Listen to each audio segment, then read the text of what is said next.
बिस्मिल्लाहिर्रहमानिर्रहीम। अस्सलाम वालेकुम dear student, welcome to online classes. बेटा आज का हमारा टॉपिक रहेगा function, parameters and return value. अगर आपको याद हो तो लास्ट टाइम हमने जो डिस्कस किया था वो हमारे पास था फंक्शंस, और फंक्शंस के बारे में हमने ऑलरेडी डिस्कस किया है और फंक्शंस को कैसे डिफ़ाइन करते हैं वो भी हमने ऑलरेडी देखा हुआ है। अगर आपको याद हो तो हमने ये चीज़ ऑलरेडी डिस्कस की थी कि फंक्शंस जब भी हमने बनाना है तो सबसे पहले डेफ कीवर्ड आएगा, यानी DEF लिखेंगे, फिर उसके बाद यहाँ पे फंक्शन का नेम आएगा। और ये हमने कहा था कि जो हमारी ब्रैकेट्स हैं, जो पैरेंथेसिस हैं, वो ब्रैकेट खाली भी हो सकती हैं और उसके अंदर हम कुछ लिख भी सकते हैं। अगर हम लिखेंगे तो वो कोई वेरिएबल होगा जो हम आगे जाके यूज़ भी कर सकते हैं। जैसे प्रिंट के अंदर हमने हेलो का मान नेम किया था, लेकिन ये लाजमी नहीं है कि यहाँ पे कोई चीज़ हो, ये ब्लैंक भी हो सकती हैं, यानी खाली भी छोड़ी जा सकती हैं। फिर उसके बाद अगर हम बात करें फंक्शन पैरामीटर्स और रिटर्न वैल्यूज़ की, तो यहाँ पे हमें वही बात और ज़्यादा क्लियर होगी कि वो जो हम पैरेंथेसिस की बात कर रहे हैं कि पैरेंथेसिस क्या हो सकती हैं, खाली भी हो सकती हैं और उनके साथ कुछ लिखा भी जा सकता है। तो आप देखें इसमें एग्जांपल के तौर पर वो कहता है कि हम एक फंक्शन लिखेंगे, can take multiple parameters and return value, यानी वो एक तो मल्टीपल पैरामीटर्स लेगा और दूसरा हमें वैल्यू रिटर्न करेगा। पैरामीटर्स का मतलब वो होता है कि जब हम फंक्शंस को कॉल कर रहे होते हैं तो कॉल करते वक्त साथ जो वैल्यूज़ पास करते हैं, यानी हम किसी फंक्शन को कॉल करते वक्त जो वैल्यूज़ देते हैं। आप इसको ऐसे सपोज़ करें कि मेरे सामने एक स्टूडेंट बैठा है, वो स्टूडेंट सपोज़ करें एक फंक्शन है, उसका नाम फॉर एग्ज़ाम्पल आप सपोज़ कर लें कि उसका नाम है अली। अब अली को मैंने फंक्शन बना दिया है, तो अली मेरा जो है वो फंक्शन है। तो मैं अली को अगर कहता हूँ कि तुम मुझे 2 वैल्यूज़ ऐड कर दो या 3 वैल्यूज़ ऐड कर दो, यानी मैं अली कहता हूँ और साथ में उसे हो सकता है कि कोई वैल्यू ना दूँ, हो सकता है 2 वैल्यूज़ दूँ, हो सकता है 3 वैल्यूज़ दूँ। अब सपोज़ करें मेरे सामने वही अली बैठा है और अली को मैंने क्या कहा है कि ये मेरा फंक्शन है जो मुझे क्या करके देता है, वैल्यूज़ को ऐड करके देता है। अब मैं कहता हूँ अली और उसे साथ में 2 वैल्यूज़ दे देता हूँ, तो इसका मतलब क्या है कि अली मुझे क्या कर देगा, उन 2 वैल्यूज़ को ऐड कर देगा। देखिए मैंने पुकारा अली और मैंने उसको 5 और 9 दिया, उसने मुझे क्या रिटर्न करना है, 14। अब ये जो 5 और 2 मैंने दिया अली नाम लेते हुए, ये थे पैरामीटर जो मैंने उसे पास आउट किए कॉल करते हुए, यानी मैंने अली को कॉल किया, अली को पुकारा और उसको 2 वैल्यूज़ दी, ये पैरामीटर थे।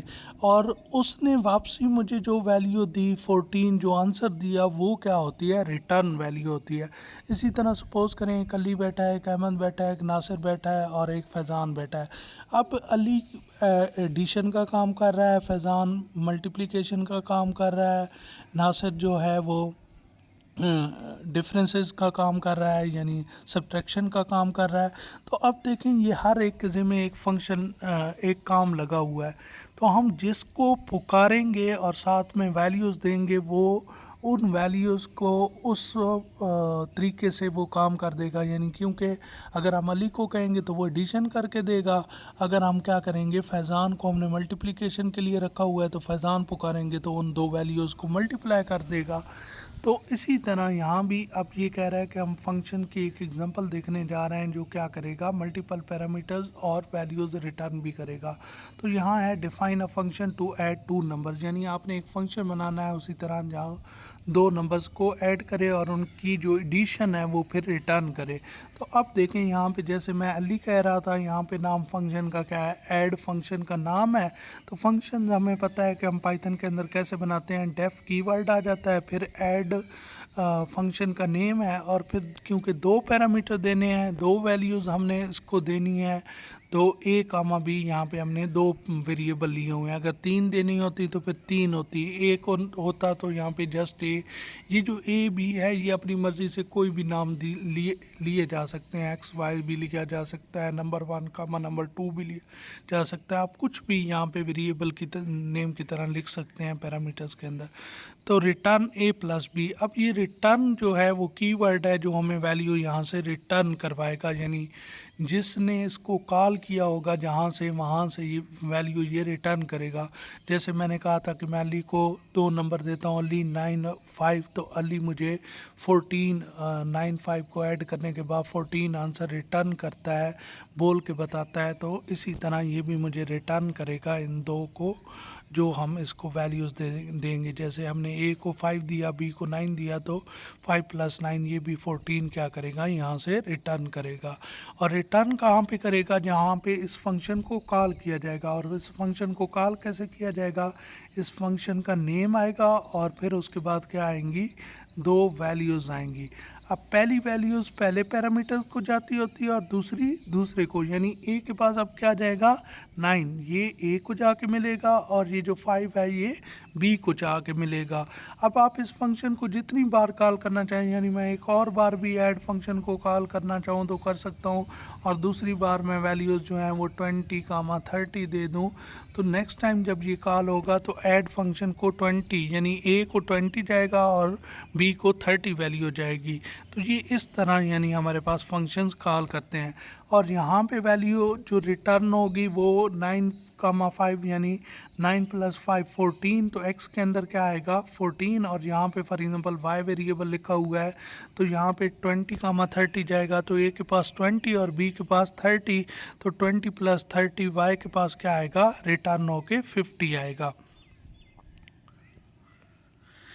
नेक्स्ट उसके बाद यहाँ पे डिफ़ॉल्ट पैरामीटर्स की बात की गई है। तो अगर आप देखें यहाँ पे कुछ आपको चेंज नज़र आ रहा है नेम के आगे। यहाँ पे पहले जस्ट हमने अगर याद हो तो यहाँ पे नेम लिखा था ब्रैकेट के अंदर, और फिर हमने दूसरी बार जब एग्जांपल की तो a, b 2 पैरामीटर हमारे पास थे। अब इसमें देखें तो यानी उसी पैरेंथेसिस के अंदर नेम के बाद असाइनमेंट ऑपरेटर, और असाइनमेंट ऑपरेटर आपको पता है वैल्यू असाइन करने के लिए यूज़ होता है। तो यहाँ पे देखें असाइनमेंट ऑपरेटर यूज़ करते हुए साथ में स्टूडेंट वैल्यू दी गई है। अब इसमें होगा कि अगर तो वहाँ से वैल्यू जहाँ से फंक्शन कॉल हो रहा है, जैसे ये ऐसे सपोज़ करें कि अली को हमने बाय डिफ़ॉल्ट वैल्यूज़ भी रख के दे दी हैं कि अगर आपका कोई नाम पुकारता है तो आपने ये 2 वैल्यूज़ ऐड करके किसी को क्या करना है? आंसर कर देना है। अगर कोई वैल्यूज़ अपनी देता है तो फिर आपने, यानी अली के पास अपनी वैल्यूज़ 3 और 2 पड़ी हैं, तो कोई वैसे अली को पुकारता है ना अली, तो वो 5 आंसर कर देता है। लेकिन अगर वो अली को पुकारता है और साथ में 5 और 9 या 10 और 20 या 30 और 50, तो जो वैल्यूज़ वो देता है उनको वो ऐड करके आंसर देगा। यानी 30 और 50 साथ में अली के नाम के साथ दिया तो उसने क्या दे दिया? 80 आंसर दे दिया। तो बिल्कुल यहाँ भी ये किस्म की डिफ़ॉल्ट हमने पैरामीटर की वैल्यू सेट कर दी। अब ये जो डिफ़ॉल्ट पैरामीटर की वैल्यू सेट होती है कि अगर वहाँ से वैल्यू ना आई, वहाँ से जैसे ये ग्रीट फंक्शन देखें ये कॉल हो रहा है और इसके पैरेंथेसिस के अंदर कुछ नहीं लिखा गया, तो यहाँ पे हेलो क्या लिखा जाएगा? स्टूडेंट, जब वहाँ से नाम नहीं आएगा। लेकिन अगर यहाँ से उम्र भेजा जाएगा तो फिर क्या होगा? नेम के अंदर क्या जाएगा? उम्र जाएगा, स्टूडेंट नहीं जाएगा। तो फिर हेलो उम्र क्या होगा? डिस्प्ले होगा। तो यानी जो वैल्यू हम भेजेंगे वो रिप्लेस कर देगा बाय डिफ़ॉल्ट पैरामीटर वैल्यू के साथ। अगर हम वैल्यू नहीं भेजेंगे, हम खाली ब्लैंक पैरेंथेसिस भेजेंगे, तो फिर जो डिफ़ॉल्ट पैरामीटर वैल्यू होगी वो उसको यूज़ कर लेगा। अब इसमें क्लास एक्टिविटी है define a function that take a list of numbers and return the maximum values. ये आपने कोशिश करनी है, ट्राई करनी है कि इसको करें। अगर आपको समझ नहीं आती और नहीं होती तो फिर आप बताएंगे, हम आपको सॉल्व कर देंगे। पहले आप इसको ख़ुद से ट्राई करें। यानी आपको एक लिस्ट, ऊपर ऑलरेडी हम लिस्ट को पढ़ चुके हैं, तो लिस्ट आपने बनानी है और उस लिस्ट के अंदर मल्टीपल्स क्या होंगी? वैल्यूज़ होंगी। उन वैल्यूज़ को आपने क्या करना है कि उस लिस्ट को आप लूप के साथ चलाएंगे और फिर उनको कंपेयर करना है कि कौन सी मैक्सिमम है। ठीक है, यहाँ तक आज का लेक्चर ख़त्म करते हैं। उम्मीद है आपको समझ आ गई होगी। किसी किस्म का कोई क्वेश्चन हो तो पूछ लीजिएगा। थैंक यू सो मच, ख्याल रखिएगा। अल्लाह हाफ़िज़।